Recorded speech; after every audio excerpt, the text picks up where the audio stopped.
beaucoup là le béali comme on a le bango là par rapport à Kofi. Le problème à Kofi, ils allaient parce que Kofi a trop. Avec Kofi, il a beaucoup trop. Il y a beaucoup de choses il a partagé ngate. Donc il y a quoi zou a moko boina zalaka kayaye. Le samoninga dana oyo na oyo ezopie kanda. Donc adika na zala yaye parce que aibi kenga pela linga kaimi. Na bango tout beaucoup par le bango na bango tout moto bala na hembe tout mokezaye. Pire petit na ye donc masolo na ya bango. Wana na kango na prendre aussi ko l'état qui ne fait kanga kuna yo kanga tsengi bisoto kanga ye. L'état kuna kangi ta tinde bisoto. Bon ta sali cacho 2 jours après batiki ya bibi na donc au moni bon toujours est-il que naza pona likamwate modèle où il se comporta qui on est malamuté et malamuté. Mais asinga bolimbisi avant même bakanga les canaux télévision asinga ki bolimbisi et tout. Pour ngai nga pété mutno limbisa e Papa Kofi azali cousin propre ya mère nangai. Donc nga na Kofi toi ba cousin, on est des frères Kofi nangai. Pourquoi poser la question?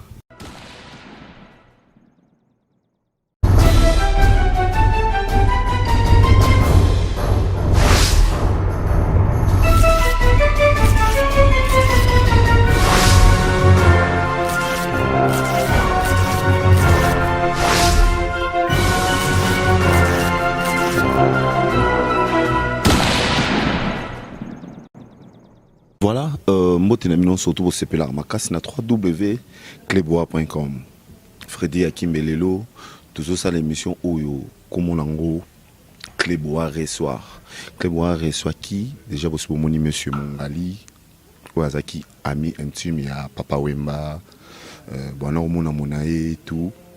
Mais, Lelo, Tolobar que l'artiste ne meurt jamais. C'est-à-dire bah œuvre etikala, histoire etikala, maramtu etikala. Tobe tate il solo na kufaki ndenge nini, bazaki ndenge nini te, mais tolukana toyi ba moi ba songi zara na kati. Songi zara na kati et puis toyi ba pe monsieur Mongali papa Wemba azaki na mokili. Toi non mona kaka film La vie est belle, mais après wana tout le monde a été bouillé, mais derrière ça, que papa m'a koufi, tout le monde y est. Mais je ne suis pas seul, je suis avec celle, on l'appelle Yvette Kalombo. Autour de ça, on a une émission pour comprendre déjà que Cleboa Ressoir. Cleboa Ressoir, ça veut dire que Ngaï na Yvette Kalombo, né émission et Koubanda Kozala. Mais premier numéro, il y a d'abord Monsieur Mongali. Yvette Kalombo, né. Oui, ça va bien. Freddy Akimbe, toujours connecté chez www.cleboa.com. Freddy Akimbe, Outkoloba, Cleboa reçoit aujourd'hui, pour recevoir les jeunes Mouné Nambo Kanabiso Azali, Monsieur Mongali. La vie est belle, ils ont filmé mon Koufa jamais, ils ont filmé mon Baba Angopete, Babandela Angora, Babandela Angora, ils ont un prince seigneur qui a biso Congo Koto. Donc on est singulier, il y a Monsieur Mongali, ils ont vraiment les jeunes Mouné Nambo, on dit bonjour déjà. Bonjour Monsieur Mongali. Bonjour Yvette. Comment vous allez? Très bien, heureux d'être avec vous. Merci beaucoup, merci. Nous aussi, hein. Nous aussi évidemment. Oui, nous avons style et tout. Banda Kalato dans le film, là, ils arrêtent. Film est daté d'il y a une trentaine d'années. Hein. Et ce que nous avons comme ça, 20 ans, ils ont ah, ça, mais tu veux, bunga hein, eh oui. Maïe belé coula sous le pont, comme on dit en français. Ils ont les lotés, hein? Ils ont Kala. Ils ont fait Kala 80, 85, 86, hein, si je ne m'abuse. Ouais. D'accord, Monsieur Mongali, j'ai fait un numéro na Cleboa Kakanaza, émission Mon Sala, na Kenda et Siganyo Sbosa, film La vie est belle. Les tous ans, les locaux et des bisopes au Taliango, au Talaba Partini, na Komate, ou et Dengapena Koma Nazara Pepanayo, mais au Bimakate, na apprendre, Nazara Pepano, Mate, Nazaka, na belle-sœur Nayo, na beau-frère Nae, belle-sœur na Sara Théâtre. Ah, oui, on est avec Freddy Akimbe parce que c'est lui mon cordon. Il y a de toutes nos questions. Moi, j'ai fait seulement un peu d'intro. Voilà, on a déjà pour comprendre déjà entrée à Yvette Kalomo. Mais Monsieur Mongali, pour nous, au moni, bisson à Clébois, tu as une vérité et puis bisson m'a tourné à source à ma solo. Là, il y a des questions à poser et ça la question choquante. Mais c'est une vérité pour tout comprendre parce que mort il y a papa Wemba tout baloba au loba mais makambo il est 44 wana à propos il y a makambo ya bana à propos makambo ya groupe et puis makambo mike wana surtout 40 jours que maman Amazon a sali 40 jours na kwenaye na date nae na jour nae et puis bana moloka epé ba yo ça fait 40 jours na date na bango na jour pe na bango mais tous les deux yoni mutuzaki présent na ebité so ko éclaircir biso na moi de Cambona. Tuni ba question belé hein. Tuni ba question belé ça c'est un peu ma réponse compartimentée. Toi bateau hein. Toi bateau le problème ils allaient toujours pas y bateau bazali jamais pas y bateau bazali makambe de kaka be ndenge sengeli za toujours na ba contre-tonnerre ça va ni ko répondre na problème ya na suka question suka zaki 40e jour de salam bisika mibale c'est cela maman Amazon salaki nazalaki bana moloka et puis basalaki nazalaki mais ezaki nandenge ya mabpt hein ezaki maman Amazon asali yango a respecter ba normes et 40e jour ekokaki mokolo tel asali on a mokolo yango bana molokai bazali ko préparer ya bango basali yango na je crois ezaki le 14 ou le 15 etombaki jour ya anniversaire ya naissance na ye ezali pe na mwa symbolique moko pe ya mwa kitoko hein bamsu bafete ou bien bafete balongoli pili il y a 40 jours ndenge tangema misusu ba perpétuer naissance na ye na ndenge kayaki na mokili na mokolo boye e bafete mokolo yango na mona mabete pe ko continuer hein na consulter mon frère et continuer papa ba ne ko ba date belé ko bima na makambo ko salima pona papa wemba et s'il était toi na yo na le bien lelo nazo monango déjà une année après batu ba sala makambo na bango comme ça naissance na ye batu ba sala mokolo ya mort na ye ba sala na Union africaine et puis si date ya musique je crois hein? Année de la musique ou bien journée de la musique ba sala sous ba événement donc papa mba mutu moko azali ba facette belé et puis continuer na yango ko se manifester si je puis dire. Voilà, et continue toujours. Monsieur Go, il y a maman Amazon na bana quoi comme famille. Kaka ndenge na lobi famille tout ezalaka na ba problème famille tout ezalaka na problème et ezali leur monter ko se gérer ou bien ko se solutionner à la place publique comme ça ezali bako vanda maman Amazon na mama ko benga bana ye ba vanda pembeni pe bako sola ba retrouver solution. Bon, cela peut trouver solution. C'est ce qu'on souhaite, hein. C'est ce qu'on souhaite. Bisotunios, tout souhaiter que ça les mandengana. Mais ça souhaite bisotunios surtout. Est-ce que déjà solution quand même et ces oies déjà par rapport à maman Nabana? J'en sais rien. Pour te dire franchement, j'en sais rien. Mais pour n'engager n'a qu'un si problème isalité. Bien sûr, problème isali, c'est qu'il va vendre bas solo là. Ba bouboul bazawana. Ba bouboul bazali ba kili ba bazali ba frère nae maman Amazon azali bana pe bazali toko yanga na te bana pe bazali bon vanda kaka sika bon vanda sika papa na bango beaucoup nenga zalaki de son vivant venez le plus cher zalaki ko rassembler bana na union surtout hein ils avaient ce batata nyonso ezali bana biso nyonso bazali ensemble on appelle ça venez tokolinga esali mandenge wana quoi.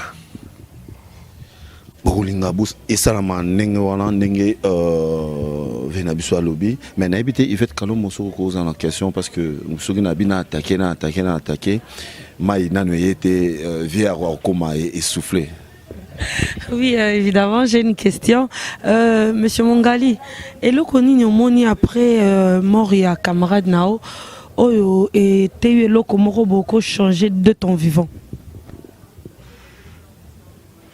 Et le koko changé, ndengoza vivant boy, c'est pela nangote. Tant camarade no kufi moni que non yo posa na kati zango ko changer ngo to ko pesango solution de ton vivant. Bon, bien comprendre question bien. Je dis ceci, qu'est-ce que tu peux changer de ton vivant?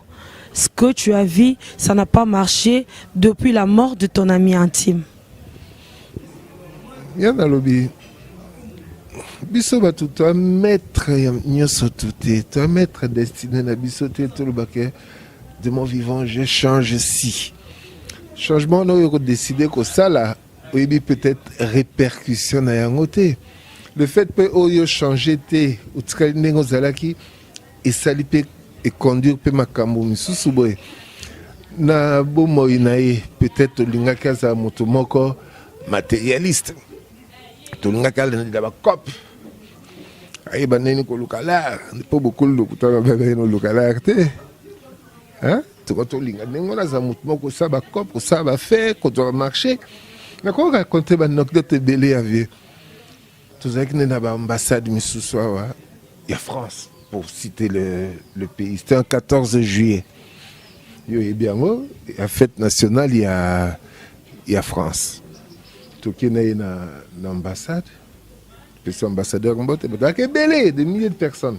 Au moins 2 à 3 000 personnes dans la réception, il y a 14 juillet, seulement ambassadeur. Beaucoup de gens grands timides. Jardin ambassadeur, ils ont dit, ah, délo. Tout ce que fait.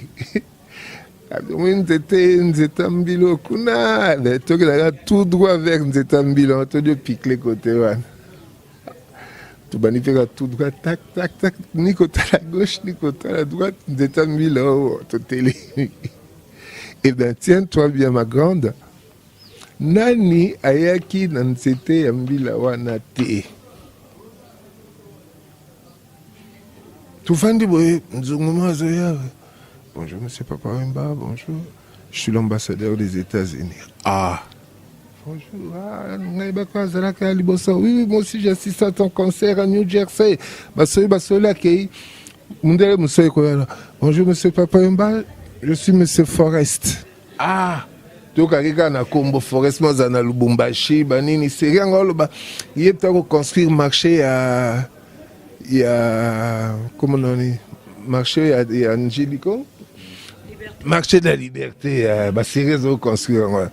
Il y a ça, marché de la liberté. Beaucoup de peine à humour, mais j'espère que nous avons un pavillon. Oui, il n'y a pas de souci. Si il y a un qui m'a dit, on a déjà noté, petit numéro, papa, il n'y a pas de problème. Il faut tout bien à l'Indien, il y a un noté. Pendant le Bélayo, genre à Moutango, a eu des contacts, des opportunités de délai, où il a été. Peut-être que les gens vont te retrouver, Zalabo, il a Zala matérialiste. Mais, Souka, Alinga, peut-être, honneur au PCT, n'a liouanae. Honneur qu'on a payé parce que Zaï Moutumoko qui ne s'occupait peut-être pas du matériel. Hein. Bon, Motonae, c'est primé par rapport à l'Okoso. Je crois. Donc, ce qui a changé, tu vas mettre un destin à bissoter. Tu vas changer, non? Tout ce qui a changé,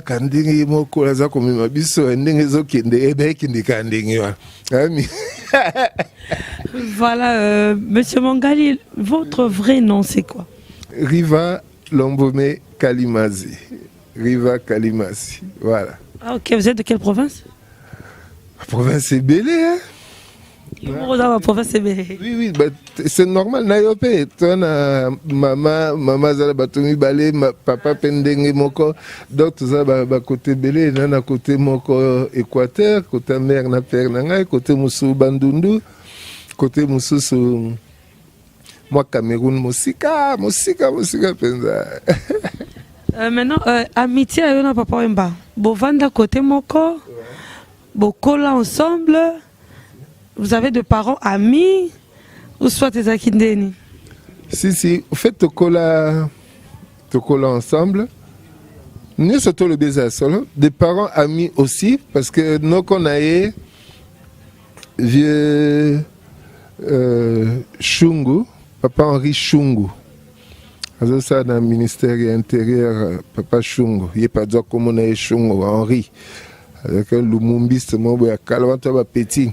Alors Vanda, alors voisin na biso na Matonge.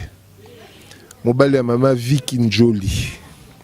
Oh, la première dame a déjà permis de conduire dans Mboka. Moi aussi, il y a oncle, il y a beaucoup. Bon, bah, c'est ma voisine à Bissona Matonge. Total, il y a Matonge sur la 4 victoire. On n'est pas beaucoup la zone à Nakanda Kanda. Vient à Bissa quartier, entraîner à Bissona football. On a bêta balle, comme on arrive à la zone, on a balle. Riva, c'est un joueur en Italie. Notre tournoi, balle est trop na Boumwana. Il y a un entraîneur. Bisso Balamike, il y a un entraîneur. Tant que tu as un camarade Mounene Jagger, colonel Jagger, et avec le temps, comme un camarade, voilà quoi. Voilà, merci. On continue avec Freddy Akimbe Botavacheri. Sûrement, il y a quelque chose à dire. Et quelque chose des Alara de la nation, tonton Bandalom invisible. Au moment déjà, il fait que Kalombo a caressé mon émission bien, mais tous on a un mois bleu au moins choquant pour ver déjà ça permet. Monsieur Mongali, c'est qui? Donc, pour moi, vraiment la vérité. Après Papa Wemba, vive la musique et Tikalaki. Izaki moi nungu ba weleli président Keiboye ki ganyote pati pache kwaye alobi ke note yene mtu papa mba aloba ki yene mtu faza la héritier bendo son alobi ki ngani balbi enfin bachaki maman Amazon et maman Amazon lelo aye ko frapper ko longola quelques ba musiciens cause nango eza que parce que producteur moko boye bayaki ko solo là na bureau ya Viva la musique mais le rôle mbongo ezaki muki bomba ki na système coproduction et alors bango ba lobité biso lingi production bato wana mususu ba mission mususu ba kene na sima ba mati banderole et tout wana eza ningi bango mo ba lobaki na ebité sikoyo na ningi ezokendele ceux qui Roulouba Nini pour nos likamba bon. Et puis au courant là tu m'apprends. Balongo le musicien ni balongo na évité. Toujours est-il que oui bino bozana baba plus ba chroniqueur à musique, bona monde à musique, bo vivant dans monde à musique, bo bien malamu. Et un monde moko bo bien, nga se conseil na ko ça. Mais ça va fonctionnaire à l'État. Ça a fonction publique. Orchestre, il y a solo consécraté. Non, besoin d'un monde à monter. Orchestre, on nini au binoboyebi awa et foutaka musicien na suka sanza. Mais même à ta vie, la musique peut pas non foutre. Je ne crois pas. Même à ta vie, va pas foutre. Misusu na kotanga kombote. Tapet au tangi. Mais lorsque Ozoba que je crois pas, mais tandis que Ozoba que ok c'est mon côté il faut ta rabat musicien, na tout nioka ok c'est au yakamaka na olobi non je crois pas donc. Oui, je crois pas. Mais bien sûr, fin du mois nyo so boy salaire na yango fin du mois nyo so les cas na bureau de salaire na yango batana na salaire na mboko banda kutu ba ok jazz ba kale Jeff ba en tout cas orchestre ko sala yango lelo waza ko sala yango magnifique orchestre monte sala yango hein orchestre monte sala yango baba fonctionnaire te baza ko futamaka na ba prestation ba ko futamaka na ndenge ba ko soki to comme na volonté olinga ko sala yango ko structurer yango ndenge wana tant mieux hein tant mieux. Et donc, comme tu n'appelles ce journal, il dit qu'on a foutu à Missene na Souka Sansa. Na Michael Jackson. Je ne sais pas, total là. Et ça va boulot mon corps, il y a il y a art, il y a nini, je ne sais, il y a fonction T au bandeko. Il y a fonction publique T. Il y a un ce besoin que nous a marqué, on a, et comme le cola que musicien, comme le cola, tout cela que n'a relèvement à l'époque, Réayaki Awa, à cela qui nini mo bête concert monaïna. Invité, c'était magnifique. Après, on a toqué dans un resto, tout seul est trop. Il y a place, il y a des musiciens dans l'orchestre. Ah, Kokamoka, ce tel orchestre na biso, on t'a bêta à guitare, tu as bêta en bonda, tu as bêta saxo. Ah, ça amoindri, banalisé par rapport à chanteur. On y a Kalissan ou star, et ça chanteur, mais guitariste, tout percussionniste, tout ni bakou mouna kelo kelo pam. Ce qui va bimia, va kena poto, va kesa aux États-Unis, va kuna zala kuna bokota la musicien, oya mbonda, oya ni na komi moto monene par rapport à chanteur. Na studio, on a besoin ya ba tuana.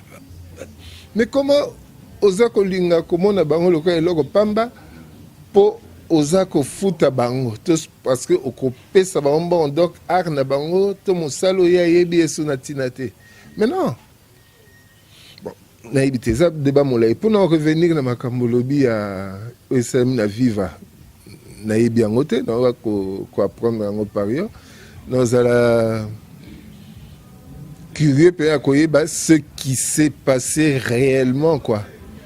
Bako longole nanya longoli bango Amazon Rosa mtalongoli bango Amazon mtalongoli ba musicien ndenge animateur Viva la musique na sakine interview aloba kibongoke président na biso maman présidente donc maman Amazon et puis ça que kanda à longoli il y a des archanges et tout voilà bah combien de personnes ballon au moins 6 personnes oh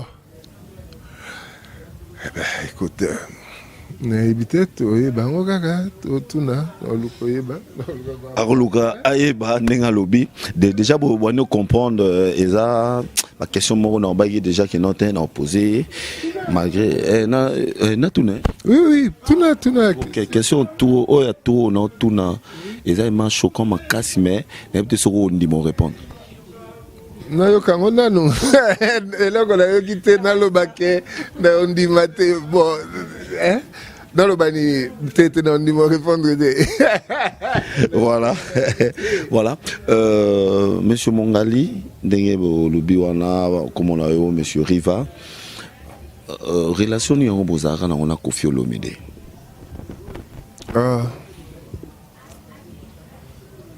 Koffi azali na ko apprendre yango papa Koffi azali cousin propre ya mère nangai donc nga na Koffi toi ba cousin on est des frères Koffi nangai pourquoi poser la question Koffi Olomide ba traita qui est violeur ba kanga qui est ba kota qui est prison monsieur Riva monsieur Mongali sangwana l'air et comment qui dans matoi na ye qui Koffi Olomide asalaki boye bakangi à côté prison et Koffi Olomide basolaka te na papa Wemba Koffi Olomide boye le temps que cousin na yo le temps que pe frère na yo au mona qui makambo ndeni question zo banga na répondre yango hein yango mais non répondre yo yango ngapi na poso répondre mais bien sûr bakanga qui est dans prison oh tu comptes dernièrement oui ouais. danseuse enfin bêta mais na saka bêta paraît-il bon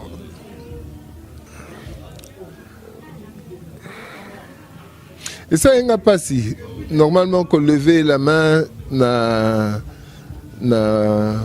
mutu ce derrière non violent mutu tout bon kanda ils appellent kanda ce mot na moi c'est des sous surtout que Koffi ndeka yebani na mokili mobimba c'est l'amour hein azamu talinga bino minga yembela bino minga mutembela bino kitoko koleka Koffi ate hein et si en plus de ça comme sous ko beta na resa ikanda Kanda et dépassé qui et à moto hein Kanda dépassé qui Mondelo.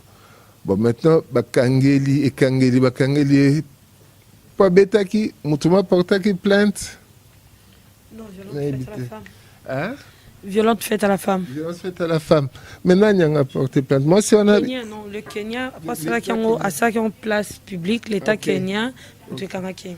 bon wana na prendre aussi l'État kenyan fait kanga kuna yo kanga tsengi biso to kanga ye.